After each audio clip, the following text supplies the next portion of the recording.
او احترامات د بیټک ټي وي ډیرو ګرانو کتونکو او اوریدونکو، ستاسو کوربه حمزوي سبزی یم. نن مازدیګری مو د ثوابای نه په سایټ ته پروت باجا کلي ته راوړی دی، چېرته چې زمونږ دروند خوږ ملګری عزیر خان پاتې کېږي او د هغه ملګرو خواله راغلي یو. په دې ښکلي ماحول کې، په دې شنو شنو پټو کې، د نیر په خوا کې او د غر په لمنه کې مونږ به د ستار نه خوندونه اخلو، د دوی نغمې به اورو او دغه به تاسو سره شریکو. د سندرو د ګلبن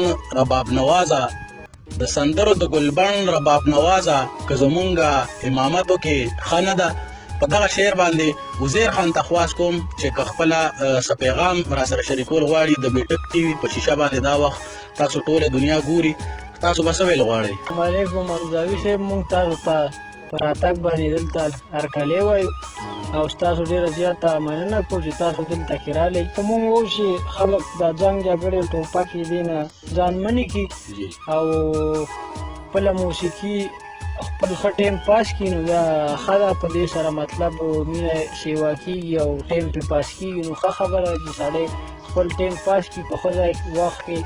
ډېره مننه د عزیر خان خبرې تاسو واورېدې. دی هم دغه په ذهن کې دغه یو خبره ده چې د ستار د لارې، د سندرې د لارې دی خپل ولس ته دغه پیغام ورکول غواړي چې دی کې برداشت راشي، دی کې زغم راشي، کوم چې مونږ ته د دې وخت ضرورت دی.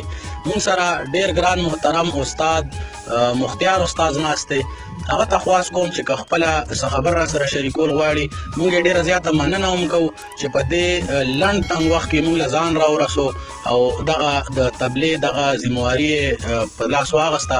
مختیار استاد څه به ویل غواړئ ملګرو ته؟ بس دغو ټولو مینوالو ته زما د طرفه سلام، ستاسو ډېره مننه چې موږ څخه راغلئ. ډېره مننه د عزیر خان هم ډېره مننه دلته راغلي د ټولو ملګرو ډېره زیاته مننه کوو.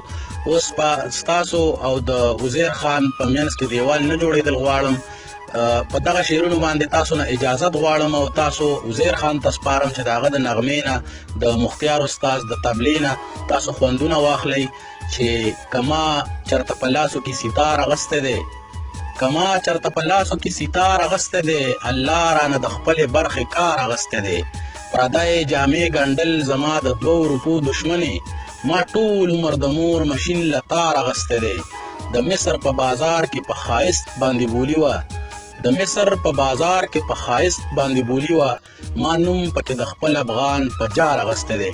د ټولو ډېره مننه، تاسو او د عزیر خان نغمه.